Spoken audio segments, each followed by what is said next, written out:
Looking for a better way to pay yourself from your limited company? Well, watch on. As a business accountant, my team and I spend all day long helping business owners on their journey, and of course, discussing pay is an everyday occurrence. In this video, I'm going to share some ways for you to pay yourself you might not be aware of, and of course, I'm going to recap on the most common tax-efficient ways. And towards the end of the video, I'm going to show you some advanced but powerful ways to take it even further. And right at the end, I'm going to show you an example where I stack all this together and just go through it. And I'm going to use an example where we take out about 115k from the company, and it pays a mere 3,000-ish worth of personal tax. So stick around for that. It's going to save you a ton of money. Now, as always with these videos, we're talking about UK small business owners, and generally you're the director and the owner of the business. And of course, with all things tax, there are detailed criteria and it might not be right for your individual circumstances. This video is about education and giving you those top level thoughts so you can go away and investigate them. Now, whether it's new or experienced owners, I love talking about this topic because I remember when I was here. So before I was an accountant, I was a business owner first, and I very vividly remember that experience of thinking, well, I got this new limited company, like how's best to pay myself? And of course, you've come out of a point where you've just had a job normally. That's the normal route in. So I thought, well, I just want to replicate my pay. So I did a lot of research, figured out how to run payroll for myself, and just stuck through. I think it was back then I was hoping to get 1,500 quid, say, a month. So I was like, okay, right, how do I do that? Run it through payroll. I get a payroll bill. I have to pay the revenue each month. I deduct my own tax as the employer, hand that over to the revenue, and I get to keep the rest, just like my employer would have done in my job. And that felt very natural. But then I started to hear from other business colleagues about, like, there's other ways of doing this. There are better ways. This dividend term kept popping up. They're like, you're just silly, there's better ways to do it. And I thought, well, okay, but this sounds quite technical. So then I spent ages deep diving into it. And the more the months went on, I realized that I was missing this cash. I was thinking, well, I could do without having to part with this cash every month for my tax, because it's taken that away from other things I could invest in the business, like ad spend or growth or, other things, technology that I wanted to do. So I thought, actually, I need to go and investigate this further. So in the end, I spent hours and hours looking at things like, well, it would have been forums back in the day. I think the closest thing we have now is Reddit, but, deep dive in, asking questions, reading people's threads, years and years of chat, basically, trying to figure out, well, what is the best thing to do? What can I do? And I was agonizing over that combo of, is it right for me? And technically, how do I do it? And then once I figured out whether it was right for me, I went and learned the technical know-how. And of course, it's not a surprise to figure out that I enjoyed doing it, hence the reason I retrained later in life to become an accountant. But every year, I find something else new. There's always some tweak or change in tax law or hidden gem that even I haven't discovered over the time. So I like to do these videos every now and then to share the new ones that I've learned. Because when I think back to how I did it, just knowing that I was saving tax every day from day one and it was sitting there in the background, I didn't have to part with the tax each month, really helped my business. And I want to be able to share that for you. So my hope is that you take just one tip from this and go away and investigate it in more detail. So very briefly, let's just recap on the standard stuff you've probably already come across if you're watching this video, and that's salary, dividends, expenses, director's loan. I think those four things are the main types of ways people take money out. So you're either paying yourself a small salary from the company, like I was describing in my story around when I was paying myself just a normal salary through payroll, declaring to the revenue each month, or I was taking dividend, and you normally take a combo, and it's still a very good strategy right now. I've done another video on it, which I will link, and towards the end, I'll definitely pop that up again for you if you miss it. And then on top of that, you might be repaying yourself for expenses like mileage, things like that, that can also come out of the company without big tax consequences. And you might put some money in at the beginning in terms of what's known as a director's loan account. Again, we've done more videos on those. And you might just be taking money back on those, which also don't have a tax consequence under normal circumstances. So those are the key four ways. And I'm not going to spend any more time in the video on that, other than saying that if you haven't reached those four right now, go watch those other videos, then come return to this one, because if you've got that right to begin with, you're going to be on awesome ground. And it's worth saying on top of that I'm not going to cover in here, that you should always consider if you can somehow split income with another. So quite often, husband and wife combo in a stereotypical sort of scenario would be working in the business together. You might split some salary between the two of you. You might hold shares in a particular way. That means you can pay dividends to both of you. Again, not for this video, but we're going to presume you've got those things in place already. This is really getting down that extra part of this tax saving funnel, if you like. Now, with that out of the way, let's get towards the more little known area. And I think the biggest thing with this is what you got to think about is, if I'm already paying for something personally, so I'm going out for a meal or whatever I'm doing, and the question in your head should always be, can this be a company problem? At the minute, it's a you problem. And if it's a you problem, you'd have paid probably corporation tax from your business to then extract it via salary or dividend, and you might well have paid tax on that to then buy the thing. So what we're looking at is, what could we move that's now the company's problem and not a you problem? And that starts with tax-free benefits. There's actually a revenue manual that runs you through a load of these that I always like to look at on an annual basis, just to recap and see have they changed anything, and I'm going to share some of those with you right now. The first obvious one is mobile phones, and often this one's actually mistreated by a lot of limited company owners business because they've already got one in their personal name, and then they think, okay, well, now my company can start paying for it. But that's actually fraught with tax problems. So what we're talking about here is if the company supplies you a mobile phone, so it goes and gets its own contract in its own name and supplies it to you, the tax law doesn't care about how much you use it personally. It understands and has an exemption for the fact that you might naturally use the phone for personal reasons as well by the fact you've got it on you. So there's an exemption for that. So that's a really good tax-free one. So at the minute, if you're paying, I don't know, £30 odd or more, most likely, for one of these mobile phones, think about switching your contract to a company contract, and then it can supply it to you, company can pay for it, company gets a tax deduction, you don't pay any personal tax. Now, while we're on the subject of expenses, then a big one is annual functions. So we've done other videos on this, but remember, you can spend up to £150 per head. So let's just say in this case, you're out, you want to go out for an annual function, say a Christmas do, something like that. The big thing here is it doesn't need to be a Christmas do. It could be an annual function, it could be multiple annual functions. It's spread out over a tax year, but you've just got to keep under £150 per head. And the company can pay for that and receive a tax deduction. So again, if you're already going out for that Christmas meal, why not make it your annual function, get a tax deduction, no personal tax. Big thing here to remember, of course, is do not go over 150. It's not like an allowance and you'll be taxed on the extra £1. If the meal costs £151 per head, you're going to end up with a tax bill on it all, and it's a paperwork nightmare, so just don't do that. And then we've done other videos on this one as well, but there's something known as trivial benefits, and this one should probably be a video in its own, and in fact, we've done one. So if you've never heard of this before, absolutely check that one out. But it allows the company to basically buy you £50 random gifts. That's a very top line explanation of it, and there's a lot of criteria, but it can't be in like reward for your services, or it can't be in cash and things like this, but it could be random little things that the company buys. And it's meant to exempt for things like if I want to buy one of my team a birthday present,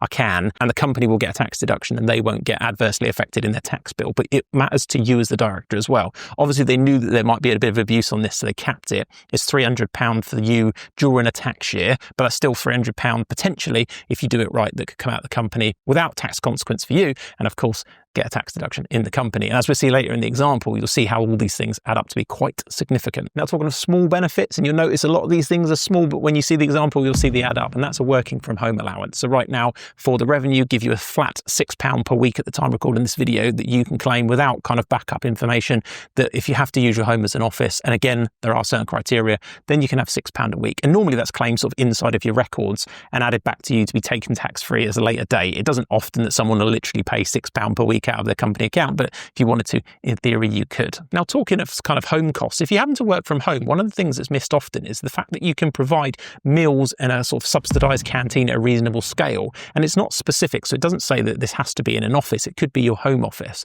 And I think this one is a very fine line. A lot of things with tax, they say a certain thing, but you've got to be able to explain it with kind of a no BS radar to an investigating officer if you ever had an investigation. You know, it's got to stack up as realistic. But let's say you were spending, I don't know, £3.50 a day on average to supply yourself with, you know, a lunch and some tea and coffee and things like that from your home office, then you might find that this one fits quite nicely. But it has to feel like that kind of subsidised canteen. Imagine you sort of employed somebody and you had a canteen like some of these bigger businesses do, and people got their meals for free. It's got to feel like that. So it's not you buying in Starbucks every day. Other coffee shops are available. But again, this one's quite a big one if you're thinking about stuff you pay for personally, are going to pay for, that the company could pay for. You know, your bananas, your milk, your sugar, your tea bags, like all those kind of things. Maybe you offer a bread basket and some ham in the fridge for everybody to use. You know, it's that kind of feel to it. Look at that, because that can save quite a bit of tax over a year. Another one I think is quite cool that you might be paying frequently is maybe you do a taxi late at night. So let's say maybe you have got a small office. Normally your travel from home to office is not going to be tax allowable because it's normal commuting basically. But if you have to go back from home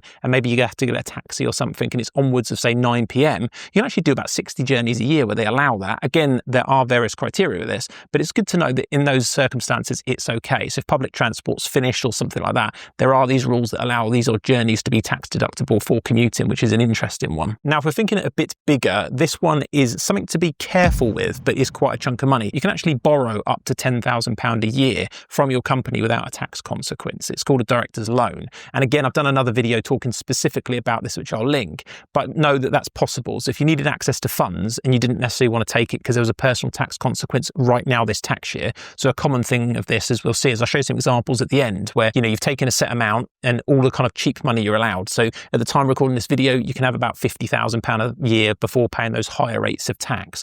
Very important on dividends, because dividends go from 8.75% to over 33% in the higher rate. So you might want to avoid that. But let's say you've got a really nice holiday you need to pay for this year, but you know next year you're not going to take quite as much money. It might be that maybe you lend yourself the money for a small period. Now, there are very specific rules about dealing with that lend, so that's for a whole nother video. But just know, yeah, it's possible. You can have up to £10,000 a year without tax consequence. And I say without tax consequence through gritted teeth, and there will be accountants screaming at me because people do get themselves in big trouble with these, but know that it is possible if you do it properly. And then before we get onto the advanced ones, let's talk about pensions, because I know they're not exciting, but they're really big, particularly as your company matures into a place where it's got cash and you want to part with it. And you're like, well, how can I get more money out?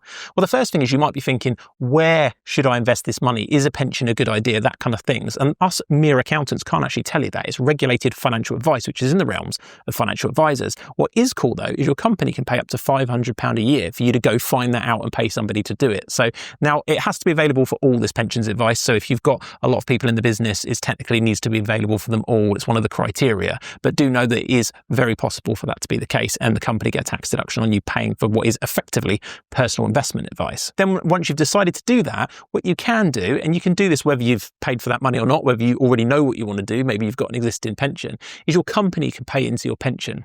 Now there's a difference. There's two ways of doing it. And again, I don't want to step on an entire video probably talking about this, but the option you're generally going to choose from a tax efficiency point of view is what's known as an employer's contribution. So you might remember from your employed days, maybe you contributed a bit of money to the pension pot and then your employer would match that contribution and pay in. There's actually nothing stopping you contributing nothing personally, so you're paying no personal tax on extracting the money, but the company makes a massive contribution for you. Hopefully massive, depends on your money, but it can make a contribution and it gets a tax deduction on it. And as you see from the example in a bit, it's a really, really big change to your tax bill when you do this. The biggest thing with this is to make sure it is an employer's contribution. It is not you contributing personally. They are two different things. And with some small basic ones out the way, let's talk about some of the more advanced ones. Now, the first one is charging interest. So you as a person in the UK, you generally get an allowance that you're allowed to earn some interest without paying any tax. It's normally around £500 to £1,000 depending on where you pay tax, but it's there. Most people don't maximise it because, let's face it, the interest rates in the UK are pretty rubbish and most business owners are pouring all their money back in the business. So I don't come across many business owners, particularly early in their journey, they've got thousands and thousands just sitting in the bank waiting. They're normally doing something else with it. But so as a result, what it allows us to do is potentially use it as part of your extraction when you come to take your money out of the company. And this is a big one if the company owes you money. So if you've put in a load of money to start it up, let's say you put 20 or grand in, maybe we see this quite frequently, you took a personal loan to start it up, injected that money into the limited company as an opening director's loan account, you might be able to charge interest at a commercial rate. And that allows you to take that interest. And of course, you're getting a tax deduction in the company because it's paying interest. But as a person, you have to declare that on your personal tax return, which could in theory cause you a personal tax consequence. However, there is an allowance. So if you're under that £1,000 allowance as a basic rate taxpayer, for example, you're going to be able to get a tax deduction in the company, and then you bringing it out is not going to cause you a personal tax problem. So that one's quite big. The downside to this is, apart from the admin of it, is the extra reporting required to the revenue. So you actually have to submit a quarterly return. Although you're going to be receiving the interest arguably tax-free, it's still a requirement for companies to deduct basic rate tax. So you deduct 20% and have to hand it over each quarter. Weirdly, you then probably get it back on your tax return. It's just archaic, but that admin is a bit of a hassle. So as a result, we don't have that many clients that actually do this, but in the right circumstances, it's very tax efficient and a cool thing to do. But definitely understand that one in full before going ahead and doing that, because there are penalties for getting that one wrong. And then probably the most advanced one in the video, I would say, is there is the opportunity to charge your company rent. So let's say you have a home office, or maybe your business is based at home. You could charge rent for what's known as a non-exclusive license. Now, this one's quite in depth, but I just want to put it into your brain that it is possible. Now, we talked about that use of home allowance there, where there's that flat £6 a week, and they don't ask for many records type situation, but this one is completely different. You'd actually have to have a written document where you agree, for example, to license a room in your home as your office to your business. And there's some very important things to go into this agreement, because otherwise you can end up with other tax issues around capital gains and things like that. So you do need the right document to give this exclusive license sort of some teeth, but just know that it is possible. And what that allows you to do, the reason you would do it is, let's say you charge £3,500 a year to rent this room to your company. So you've got to make it realistic. You do that, and it basically goes down as you running a rental business on your personal tax return. So you're going to declare the £3,500 worth of rental income, but you might have a proportion of your house costs that are then tax deductible against that income. The idea is that you want to be as close to having no profit as possible. It's not always possible, but actually, if you work work it all out, you might find there's a really good way of extracting more money in rent, which again, the company would get a tax deduction on under normal principles, and you would have a very minimal to no tax consequence in doing so. But there is a lot of admin around just getting that sorted and making sure that you've tracked how you've come up with those tax deductions. So again, probably an entire video, but definitely one to look at if you're really thinking about maximizing what you're doing. Now, all this out the way, I did say I'd show you an example, so I've got two for you. Now, I do want to say, because I really dislike it when I see this kind of content online, so I don't want to be one of those people, you will have paid a large corporation tax bill because you would have earned enough money to do what I'm telling you. So while this looks really cool from a personal tax side, and it is fantastic, just remember you will have paid corporation tax. At the time recording this video, whatever your profits were on paper were 19 to 25%. But I'm going to show you in the example I'm going to bring up how all these things we're talking about stacked on top of each other would massively reduce that corporation tax bill as part of it. So in this first example, we've put some ideal amounts here of what you might have been able to do throughout the year. And you can see there is no personal tax at all. And that's because we've not taken any extra dividends. So there's no extra tax bill. We've literally just gone, here's all my tax-free stuff stacked up. We've then gone and put what else can we deduct tax-free from the company. And as you can see, it reduces the company's tax bill by about 19K in this example. So it is big. A lot of that is down to this massive pension contribution that we're making. But even if you strip that out, you would really positively impact the amount of money you've drawn and reduce the tax bill. But I think to make this better and what we see in a real scenario, because we do this every day, right? So this is very unusual someone would just do that. In fact, we'd be banging on this person's door saying, please don't do that, pay more tax. And I know that sounds really weird because we're talking about tax efficiency, but if you paid around £3,000 extra in personal tax, you could take an extra £36,000 out of your company in dividends, so make it up to around 115K's worth that you've drawn. Now that's really powerful because this basic rate, as it's called, this bit, and recap on that, that's your first £50,000-ish of combined income is under what they call the basic rate. And that's the bit where these cheap dividends are. They're about 8.75%. And if you remember, we said over that, they go in excess of 33%. To use it or lose it allowance, if you didn't use it now, you've lost it into the next year. So making the most of that is something we talk to clients all the time because they're like, well, I don't need any more money. I'm like, yeah, but you might next year. And then you might be paying 33% on it when you could have paid 8%. You don't necessarily, if the paperwork's in the right place, you don't have to have taken it from the company either. But again, probably for another video, but just know this is a really cool tax efficient scenario to do this. But like as I said at the beginning, it's so individual to your circumstances, goals and everything else. You really should look at your own and figure out what's right for you. Of course, you can reach out for help for professionals if you need it. And if you did want to know more about how much salary and dividends you should be paying yourself this tax year, watch this video.